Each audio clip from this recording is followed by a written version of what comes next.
Good evening and welcome. My name is Pernell Bryce, and I'm co-chair of the Economic Empowerment Committee of the Collective of Concerned Black Professionals. And who are we? We are a collective of professionals in industries ranging from finance and philanthropy to education and technology, who've come together not just to elevate discussions, but to find solutions and have impact in critical areas such as criminal justice, education, and economic empowerment. Tonight, you're in for a real treat, as we will be discussing an important topic that has been persistent for far too long, the Black wealth gap.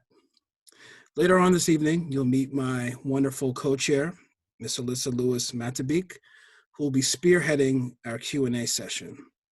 Without further ado, I want to pass it over to our esteemed moderator, three-time Emmy Award-winning, former CNN domestic and international business anchor, and author of the timeless and very timely personal finance book, It's Your Money, So Take It Personally.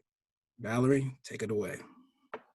Pernell, thank you very much. It is my pleasure to be here and to welcome everybody to this webinar. The purpose of this town hall meeting is to identify the historical and the societal drivers of the Black wealth gap and how to level this playing field. So let's start out with a definition of wealth. Wealth is an abundance of valuable possessions or money. Wealth is material prosperity. Wealth is plentiful supplies of a particular resource. Some say that wealth is a three-legged stool of financial security, living with purpose, and having a healthy mind and spirit. What's important to remember is that wealth is not fixed, but can increase or decrease over time. So why then is there a gap, a wealth gap, a divide between Black and white America? Efforts by Black Americans to build wealth can be traced back throughout American history, and we'll do some of that tonight. This history certainly matters for contemporary inequality. So the question of the evening is, how big is the Black wealth gap? And the answer is, it is staggering. What do we do about it? I like to say, if we change the way we look at things, the things we look at change. So starting tonight, by listening to our distinguished panel explain why this issue still persists today in the Black community. Are we just steered toward the gap continuing? What are the practical tools that we need? Is our reluctance to discuss money in the Black culture contributing to this? Why does the wealth matter in terms of affecting social injustice? What money myths still trap us? So let us begin the conversation. Our first panelist is Wale Coxum. Wale is the former managing director at JP Morgan Chase and former CFO, COO at Willis North America. Now he is CEO of Mobility Capital, a fintech startup focusing on the 50 million persons unbanked African American market. So, Wale, the question to you, and it's kind of a two-parter, how bad is this Black wealth gap and why you started your company? Take it away. Thank you very much. It's wonderful to be with you, Valerie, this evening, and it's wonderful to be with this entire group of distinguished individuals. So I'll take your questions in opposite order. So the reason I started Mobility Capital Finance, which we affectionately call MoCaFi, was really out of my own personal journey, having a George Floyd moment after the death of Michael Brown. And being one of the most senior African Americans at JP Morgan, and was fortunate to have great experiences there, was very concerned that there are some structural things in the financial services industry that doesn't allow for innovation to come about to serve communities of color with high quality financial services products. And as a result, we have a situation where 55% of African Americans are unbanked or underbanked and left to spend over the lifetime of the average Black person, $40,000 in excess fees for banking services. And if you took those $40,000 and invested it at 5 to 10% over the course of a lifetime, you know that just that in of itself would allow us to close the wealth gap. So I wanted to be a part of the conversation and not just sit on the sidelines to talk about it, but wanted to create some solutions. So that's sort of what got me into this particular space. And why, how real is this? It's very real. And that just goes back to some of the statistics I provided, whereby the average Black person spends 50% more a month than the average white person for banking services. And the average Latinx person spends 100% more. And it's not because we are not able to access some of these products. It's true for half of us, but some of us are able to access traditional bank accounts. But the way we operate is different. You know, we don't have the kinds of balances. We're more transactors typically, and there's the banks use transactors as a way to, hey, if you're going to use a ATM machine and you don't have enough in deposits, then they're going to charge you a fee for that. Or if you want to cash a check at a bank, there's an excess fee for that. So those nickel and dimes add up. And we believe that there's a way to use technology innovatively to change the game on that.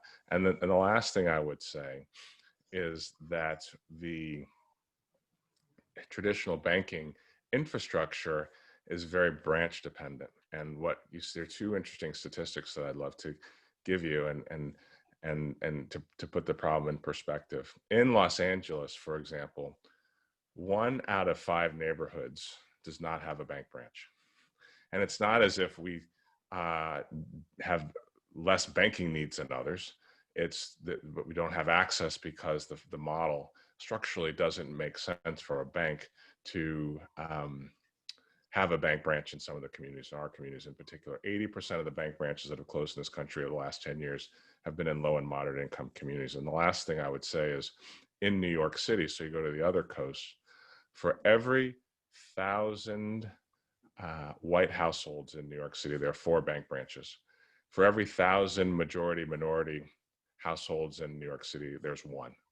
And so you just see the lack of access to banking products, traditional banking products, has led to our communities in particular being overly impacted negatively. So we then end up going to the check cashers and the pawn shops and the payday lenders, which is very expensive. And so as a company, we're committed to creating alternatives so we can bring people into the mainstream at a low cost. You know, Wiley, we're going to talk more about, and you said a word that is very important, the unbanked or the underbanked. We'll talk about that a little bit more as we get into this conversation. Our second panelist is Dr. Lisa Cook. Dr. Cook is a professor of economics and international relations at Michigan State University and a former senior economist for President Obama's Council on Economic Advisors. Dr. Cook, data suggests that the wealth gap worsened during the Great Recession and has continued to worsen during this awful pandemic. What are the factors that are causing this result? Are they the same historical ones that we know, or are they different?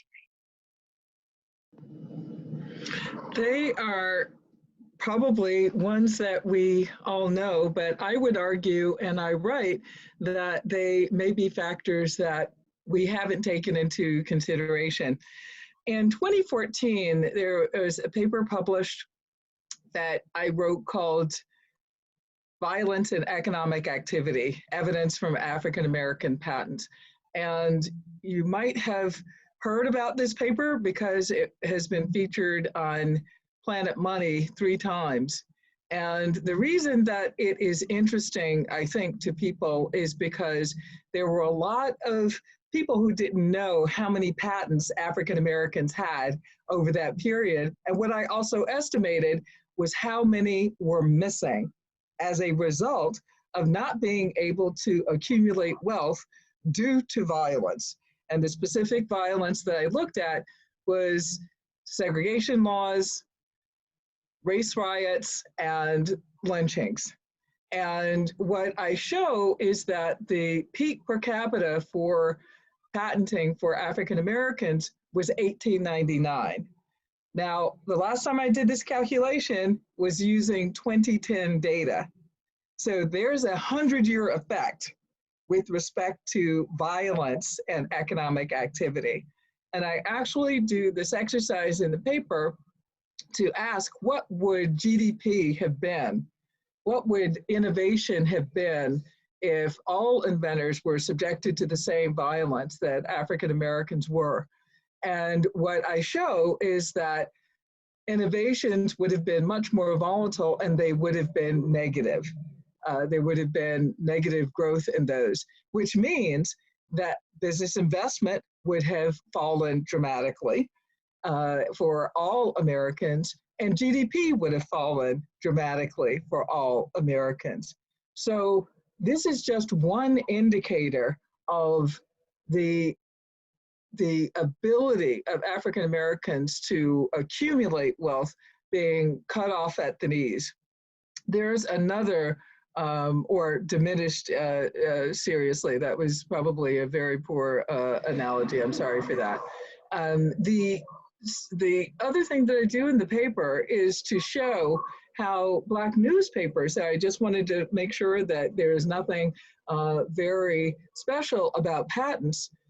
And I showed that the same was true for newspapers. I collected data on newspapers, and we see the same dramatic drop in 1899, or right after 1899, in 1900. And this is just an indication of economic activity among African Americans. So if we're looking at patents, or if we're looking at any other activity, same is true. So what about today? If we look at the median family, Black family in Boston, what we know is that their net worth is $8. $8. So if we're going from 1899 to 2017, when that paper was published that gave these data on the wealth of Black households and other households by race and ethnicity in the Boston area, what we see is something striking and similar in the sense that there wasn't, after this violence took place and kept patenting at a low level, there wasn't the opportunity to accumulate wealth. And the reason I picked Boston is no accident.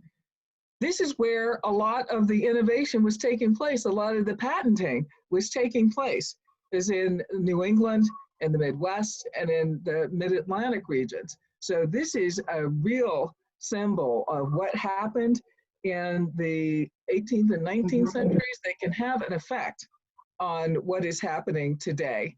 And we see what happened during the Great Recession, that a lot of wealth accumulated by African Americans was destroyed because a lot of the wealth of African American families is concentrated in the value of one's home. And we saw a lot of foreclosures due to tax foreclosure, and we saw gains in the closure of the Black-white wealth gap over the last 30 years. The 30 years prior to the Great Recession eroded just overnight. And we see little bounce back for African Americans, and much more bounce back for white households.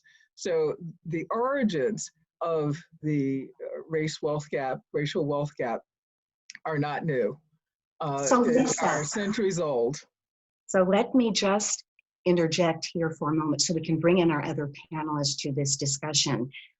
Echo, I should actually start out by saying to everybody who's listening, did you know that crime and punishment and individual wealth are related? Because that's the best way to introduce our other panelists. Professor Echo Yanka is a professor of law at the Benjamin N. Cardozo School of Law. He is co-chair of the New York Democratic Lawyers Council and a board member of the Innocence Project. So Echo, I describe you as a data problem resolve kind of activist in criminal law. with that in mind, you believe all of that is woven through everything, including individual wealth and wealth building. So could you tell us how the Innocence Project is working to stop the undermining of people of color actually attaining wealth? I can talk about the Innocence Project all day. I think it's one of my great honors to be able to serve on the board of the IP. Maybe I'll end there because it'll give me a chance to put the button on the comment. But I wanted to start with your first question, your general question in the audience. Did you know that crime and wealth accumulation are interconnected? Because when I was going to law school, there were a bunch of us, in particular the young Black men, who had very smart people, frankly, who would have been like Wale, who would have said to us, you know, law school's great, but we could use more Black people at, say, Morgan Stanley or Citibank. And they were absolutely right. I mean, there is a way in which Black entrepreneurship and business and education, there are a million different fields where having successful people of color matter. In the White House with Dr. Cook and activists and on and on. But it turns out that after it was all said and done, having studied and now working in criminal law and criminal theory did turn out to tell me a lot about the ways in which Black people are systematically disadvantaged in wealth as well. So some of this stuff in my field is so well known that it's like sour milk. We're just so used to it. But let me just quickly bring the audience in. So the United States has 5% of the world's population and 20% of the world's prisoners, right? So 2.2 million Americans are in some form of prison, and 2.2 million more are under some form of state supervision, whether that be parole or in a halfway house or something like this. And of course, by the way, if this doesn't strike you as stunning, you should know that this number is multiples what we had a generation ago. It is multiples what any other liberal democracy has. If you know, when people say we're off the charts, if you look at a chart of America and other countries, we are literally off the chart. The only country that's close to us per capita is El Salvador. This is not company that you're aiming to keep in terms of imprisonment rates. Of course, what you know is that those numbers are not randomly spread out. So African Americans make up 13% of the American population. They make up something like 36% of all prisoners. Hispanic Americans make up 13% of the population. They make up another 20% of all the prisoners in America, right? So it's very easy to think of our criminal law system as Michelle Alexander famously said, the new Jim Crow. The point, of course, is not just that when you're in prison, this is going to be devastating to your ability to get to collect wealth. That's obvious. It should also be pointed out that this kind of mass concentrated incarceration undermines not just people, but families, right? It undermines a family's ability to collect wealth, and it undermines entire neighborhoods' ability to collect wealth, right? Whole communities. That's the point about mass incarceration. The massness needs to be studied as well. Entire communities, right? You have some communities where 25% of the young Black men are gone. That's somebody who can't give you the advice that you and I got normally about seeing a school counselor or a job tip that helps you get the next job. When these men are also released from prison, they undergo this quieter banishment that we hardly talk about. We call them collateral sanctions, right? So because of their prison sentence, there are huge numbers of jobs that people can't hold. In New York State, if you have a felony record, you can't be a barber.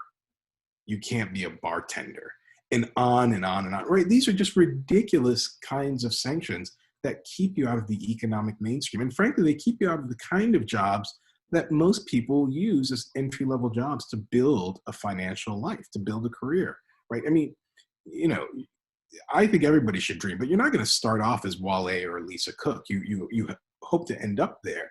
But if you can't even become a barber, if you can't provide for your family, what is it you're meant to do?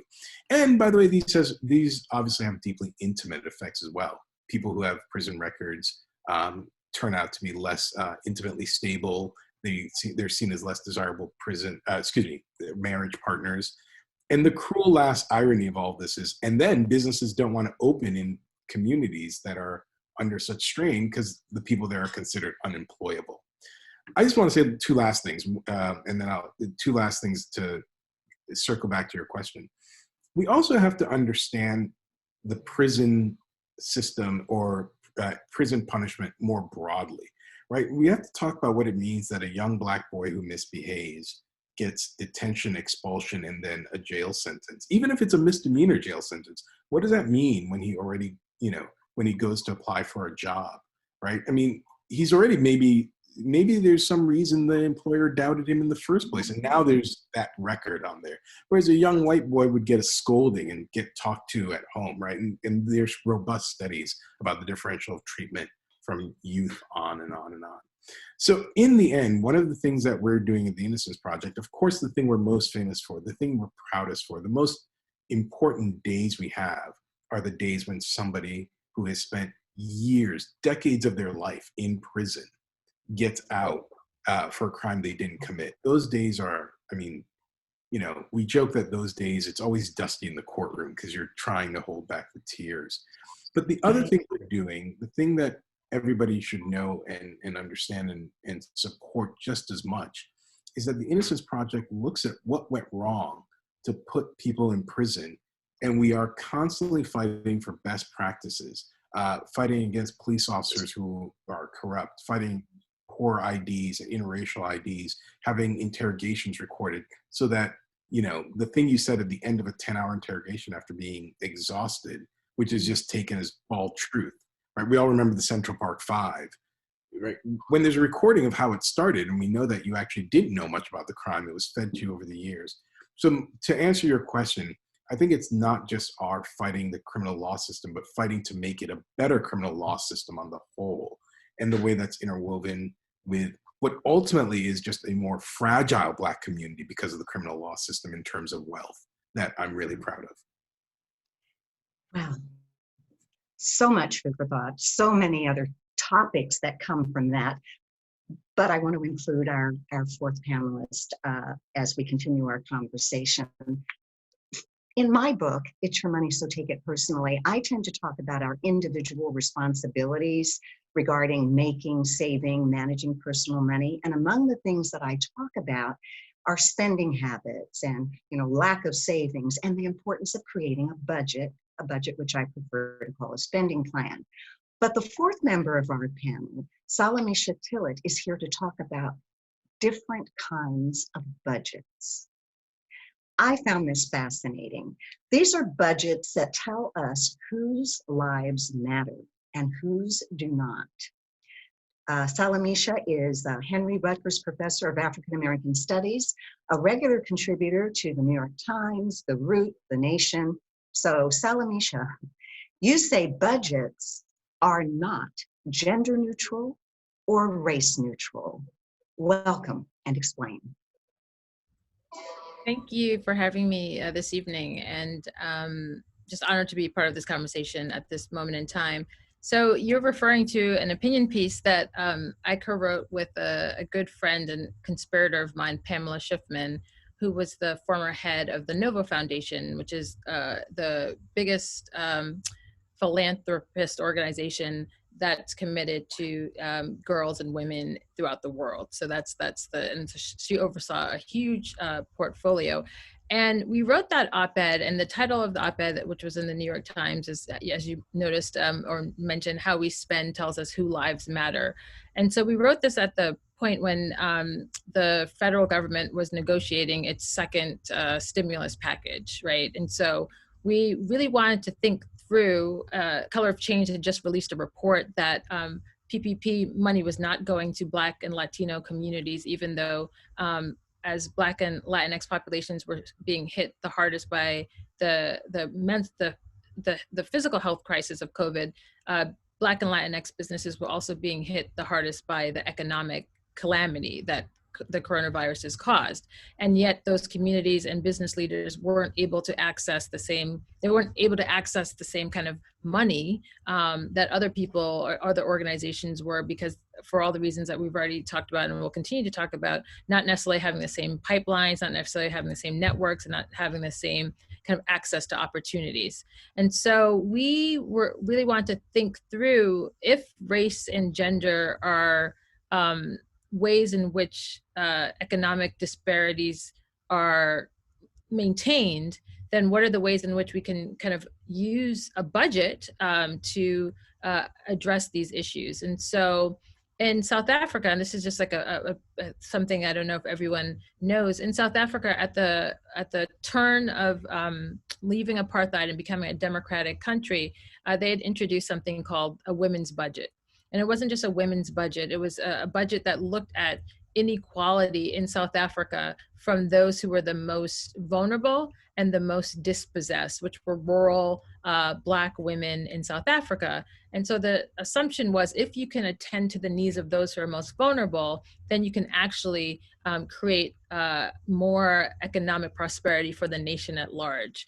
And so that was in South Africa. And then in the Women's Conference in Beijing, they also demanded that countries start adopting what was called a gender budget. And then there were smaller experimentations here in the United States with gender budgets and then also racial equity budgets. And so this is kind of the premise that we were imagining in the most radical version. If our federal stimulus dollars or our federal budget or our local budgets or philanthropic institutions actually looked at the ways in which their practices maintain racial disparity and gender disparity, then how can we actually allocate resources to attend to those things? And so I guess the biggest question is, if we can acknowledge that the racial wealth gap is something that's been maintained and sustained over centuries through structures of racism and structures of discrimination, then the solutions have to be structural too, right? That they can't simply be part and parcel here and there, but they have to be as robust and as rigorous as the institutional forces that work against us. So that was a kind of contemporary attempt to think bold and think big about addressing these disparities. But I come to this work, I'm a cultural critic, and I'm a reader of texts and a student of American history. And so my first book is a book that was on slavery and how African-American artists and writers reimagined slavery. And my last chapter was on a topic that kind of comes in vogue every generation, which is reparations. But I bring that up in this context because one of the things that was really interesting as I looked at the long history of African-American demands for restitution and demands for reparations was that a philosopher named Judith Schickler had in 1964 defined American citizenship in two ways. One, the right to vote, and two, the right to earn. And so there's this way in which American citizenship has always been tied, and we obviously are the clear descendants of those who know this best, have always been tied to notions of wealth, notions of property, and notions of earning. And so I think of the early restitution claims made by former slaves as one of the most advanced and most sophisticated critiques. This is the early critique of the American racial wealth gap that we have, where formerly enslaved people were demanding in various ways, either from former slaveholders or in the early 19th century or early 20th century through ex-pensions associations. So there's been a long history of Black people organizing and trying to attend to these racial disparities through collective associations and through individual petitions. And so I just wanted to, there's a contemporary history and then there's early history, and that we continue to talk about that. Go ahead. So as we know, these conversations, we need hours. Yeah. We understand that we only have one, but I wanted to just let our panelists speak a little more freely than, we're trying to do our 2 minutes each. We can't do that. We're going to have a conversation now and continuing to look at more of the drivers of the Black wealth gap. Dr. Marcela Nunez-Smith, Yale School of Medicine professor and a woman of color, just last week was named co-chair of the Biden-Harris COVID-19 task force. And she says, quote, "Everyone is affected by this pandemic, yet the burden is disproportionate. We know communities of color are grieving at higher rates and are facing substantial economic impact." The question then, to what extent and why is the pandemic a greater impact on us economically? I mean, how much more dire is the wealth gap for Black Americans than other racial minorities. So, Lisa, Wale, do you want to take a shot at that? Yes, Lisa, go ahead, please.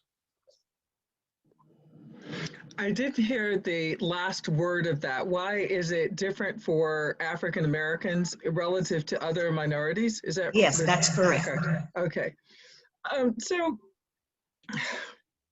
that's a good question, because actually in the Great Recession, the plights of African Americans and Latinos were quite similar in the sense that most of their wealth was concentrated in housing.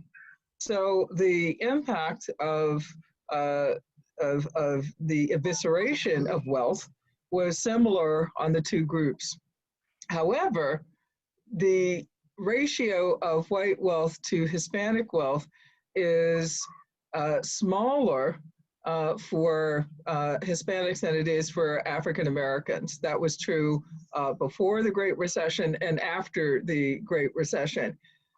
There's not a history of denial of accumulation. I think, just to go back to what I was saying, if you've lived in this country and you've been subjected to violence, whether we're talking about lynchings or riots or Jim Crow laws, you may not have had the same start that other people might have had they come from a different country, for example, or if they're not perceived as being Black. I don't think it's trite to say that there's a Black tax. I think every comedian has a string of jokes about the Black tax, right? So even if you're Black and from someplace else, I think it's still the kind of legacy that is borne by all of us. So it's difficult to accumulate and keep wealth because of that. It's difficult to walk into a traditional bank. Of course, my colleague on the Roosevelt board, Wale, has, I'm sure, much more to say about this than I do. I see the macroeconomic effects of this. So Wale, please. Yes. So, I think it's the Black community with this pandemic. To your point, Valerie, pandemics don't discriminate, and we've been so negatively impacted. I think it's for a couple of reasons. One, I just think about Black businesses, as was mentioned earlier, are the ones that weren't able to get some of the PPP dollars. And we were undercapitalized and underfunded and living on the edge in a good time, right, in terms of dollars available to run our business. And then a pandemic hits, which is, brings the economy to a grinding halt. And for many of our businesses that, you can't work at home and you can't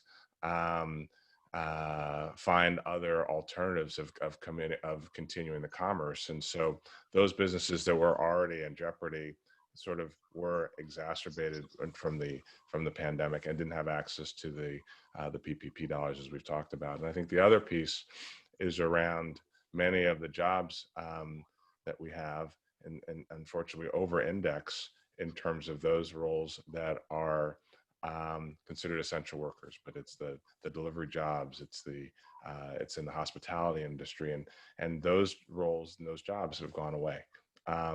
And we've been spending a lot of time thinking about this in different parts of the country as we try to get resources to Black businesses so they can, whether through grant dollars, through loan dollars, through investment dollars, get back up and running. But I think, part of what we're seeing too is some businesses were challenged from a business model perspective, and then the pandemic sort of accelerated the need to retool, and those businesses probably won't come back. Other businesses were challenged just from a funding perspective, as I talked about, and getting access to dollars to be able to restart your business. Those dollars have been very scarce, and so, and then some from those who aren't entrepreneurs but are considered essential workers, finding themselves in a situation where those jobs are going away. I think it's fascinating to think about, though, and my distinguished panelists would have better insight on this than I do, but the idea of stimulus being put into the pockets of different families who were eligible for the CARES Act did make a difference in terms of the ability for people who were negatively impacted by the pandemic at that time, as plus the unemployment checks that were coming, we're able to put people on some steady footing, which for the first time sort of showed that if you are able to get a regular flow and a regular income, it is possible to start to save and close the wealth gap. And then when those, particularly the unemployment benefits, stopped, then you just saw the dispersion again impact negatively Black workers. So this pandemic, I think, has revealed the weakness, the weak underbelly that exists in the Black community, both from an entrepreneurship perspective as well as a essential worker perspective, demonstrating that so many of us are just on the edge. When we look at history and we see other collective efforts to level the playing field, we look at Brown versus the Board of Education in 1954 and 1956, offering protections and opportunities for education. And then the Civil Rights Act of 1964, prohibiting discrimination on basis of race, color, and national origin. So why haven't these equal opportunities, quote unquote, in education and employment worked to alleviate the wealth gap?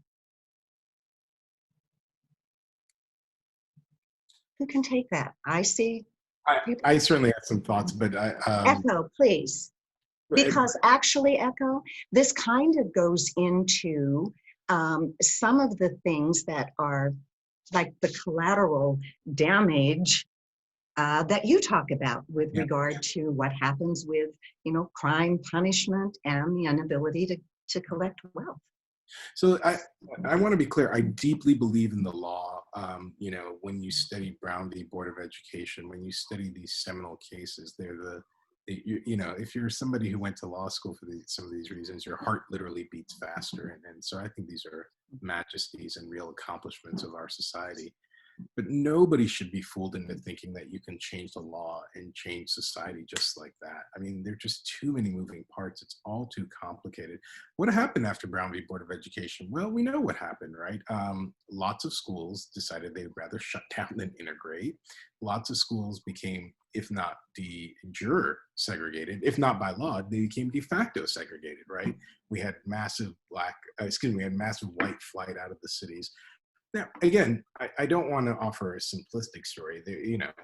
It's a complicated set of stories as to why people left urban centers during this time. But it is clear that one feature of it was that people wanted to, self-segregate. That the racial aspects had a big deal to do with it. Not all of it, but a big deal to do with it.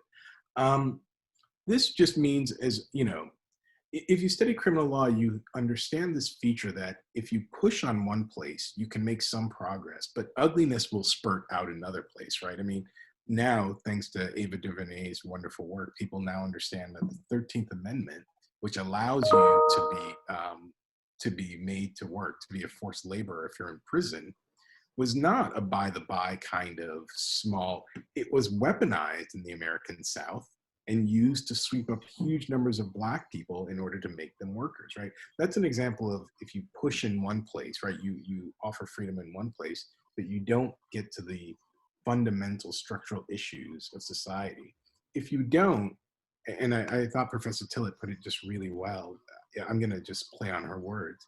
If we don't find ways of binding us all together, if we don't find ways of being in it together, then you see what happens, right? You have PPE payments, but they'll go to wealthy people who are doing better. And what you end up seeing, to tie everybody's comments together, is the overall fragility of the Black community needs. If you change just one thing, if you change Brown v. Board of Education, you don't solve the fundamental problems, right? You don't solve weak schools in troubled neighborhoods, right? What the famous historian Julius Wilson found out was that if you moved poor Black students from poor schools to well-performing white schools, they suddenly looked exactly like the white, or more or less. They started performing well. Once they moved to healthy, happy neighborhoods, right, they were doing better. So I know that's a string of thoughts, but to bring it all together, what I want to say is, I think people underestimate how much these constant legal barriers have led to widespread fragility.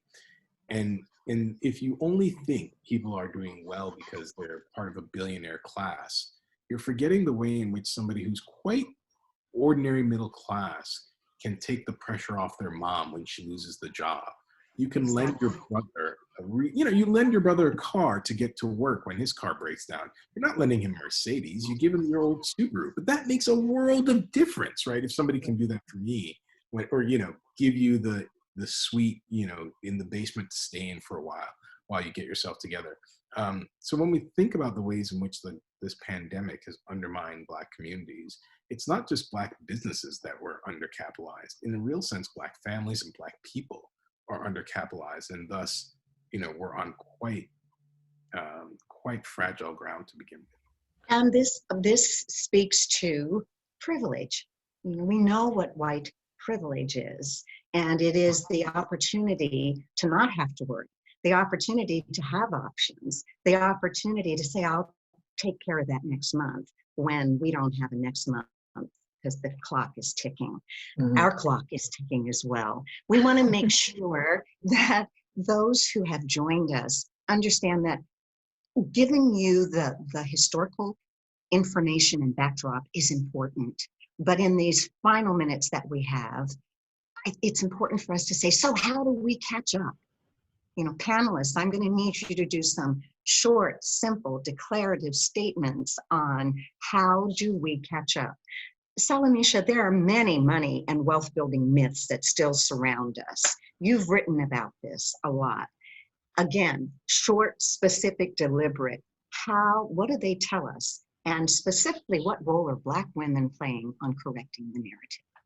Oh gosh, I'm always in the history. Can I just say one thing that I wanted to add to the conversation, which is a solution based, but it comes from a historical. So there's an essay that I haven't written yet that I would love to write. It's called Property as Blackness, and it's a response to Cheryl Harris's really wonderful piece about property as whiteness. And there she looks at how whiteness becomes a value unto itself. And then Andre Perry has been doing really wonderful work about chocolate cities, or the ways in which Black communities, like predominantly Black communities, I live in Newark, New Jersey, for example, just by virtue of having a critical mass of Black people in one neighborhood means that your property is inherently devalued.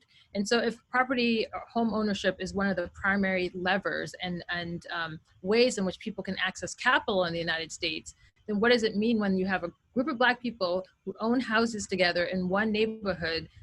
Just by living there, you are undervalued. Or Black people moving into the suburbs then those neighborhoods become undervalued itself. So that to me is like one of the biggest questions I think we have to ask. If property ownership is one of the primary ways in which wealth is transferred from generation to generation, but also when families can access that in real time, then by being Black and owning property, your property is devalued. Like, how do we respond to that? Because I think we still have yet to answer that. And I think all the acts that you just mentioned historically never really attended to this wealth disparity. They attended to lots of disparities, but we still have yet to have a civil rights legislation that has compensated, made up for, or attended to this massive wealth disparity that was part of the founding of the nation. So I asked more questions and gave you answers. But I do think investing in communities of color, Black communities, urban communities, is the beginning of that, and supporting businesses here is part of that. And before the pandemic came to be, I was going to be getting together five Black mayors of 5 Black cities here in New Jersey to kind of think through property and how we can invest in these cities in order to raise the property value and be Black at the same time, because those are seen as contradictions. If we have time, and I come back to you, Salamisha, in your closing comment, I want to know about women changing the narrative. Okay, yes, of course. I usually talk about that all the time. Sorry. Yes. Okay. Wole, you tend to feel that our recovery, what do we do now, is multi-pronged. Explain. Yeah, I do. I think it is multi-pronged. I think I've really come to believe that entrepreneurship is the way forward for the Black community, because it allows us to take all of our skills, take all of our relationships, take all of the training, and really build wealth. And the statistics are compelling for entrepreneurs in terms of the value that they're able to create versus someone who is an employee. But being an employee is fine. And I think the other part of Black entrepreneurship is that Black entrepreneurs are creating jobs in their communities. And I think you get a twofer, if you will, in terms of the creation of wealth and creation of jobs that can then allow individuals to buy homes and shop locally. And the one thing I would say is just thinking a lot about your question, Valerie, around historically, what's the impact as we as a Black community have become, fought so hard to be a part of the broader mainstream. And I wonder oftentimes what the impact of that is. And at the time when communities were segregated, we had a very robust ecosystem in communities all across the country in terms of entrepreneurship, in terms of education, and there was real cohesiveness because we had no choice.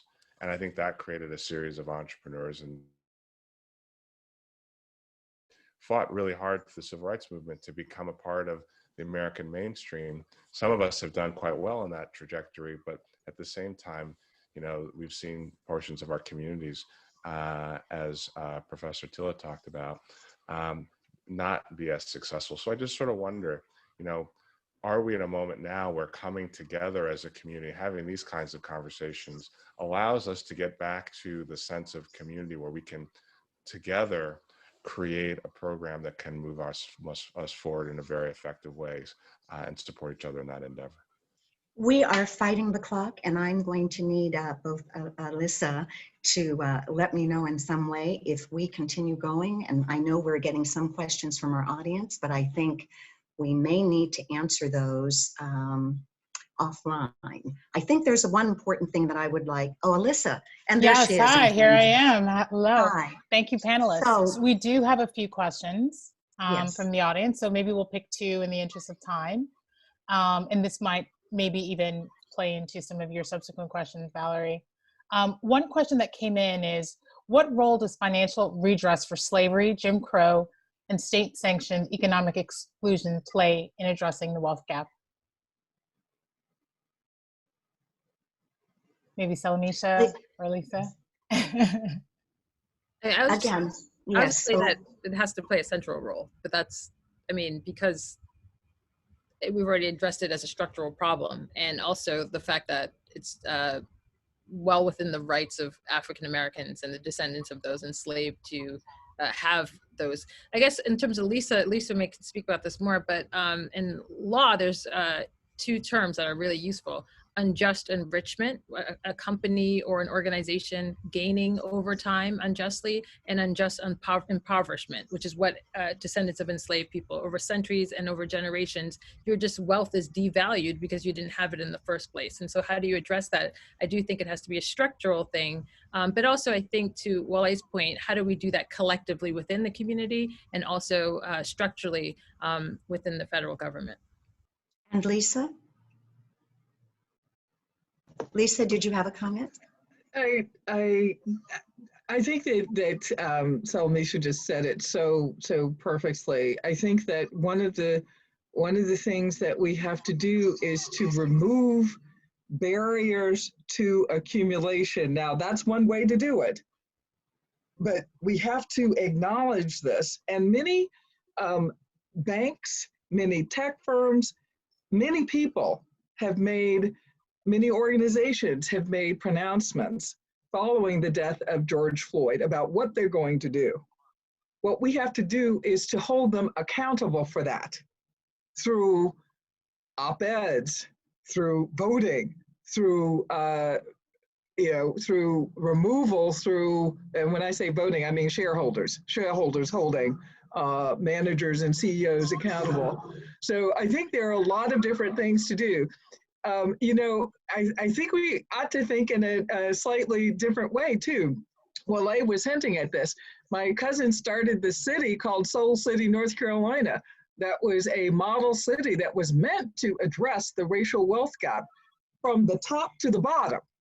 and people move there from all parts of the country because they face environmental racism, for example. They went there to plant all kinds of crops, for example, because they didn't have access to fresh food. They were in the middle of food deserts, for example. So I think we have to have some very deep transformational thinking about how to address this. So I think Salamisha is right on point. Okay, and I think I'll leave you guys off with this last question, which I think encapsulates our discussion today. Are the panelists hopeful that the wealth divide will lessen during our children's lifetime? And if so, why? And if I could just add to that, because my last question was going to be, what are some of the correct indicators of progress so we're not fooled into thinking that we're making progress, only to learn that in our children and our grandchildren's lifetime, that they're still going to see that inflation adjusted wealth gap really remains virtually unchanged. So if we combine those two, and each panelist, Echo, would you lead us off, please? Sure. So, am I hopeful? I mean, I do think, am I hopeful? Oh, that's such a hard one nowadays, isn't it? I think I can, let me start with the second. I think the signs that things are getting better will be, frankly, not just wild Black success, but, you know, I shouldn't embarrass her saying this, but I always think, you know, it's not just Barack Obama, it's my sister that's a marker of Black success, right? My sister, my twin sister is wildly impressive. She's a Coca-Cola executive, owns a nice house.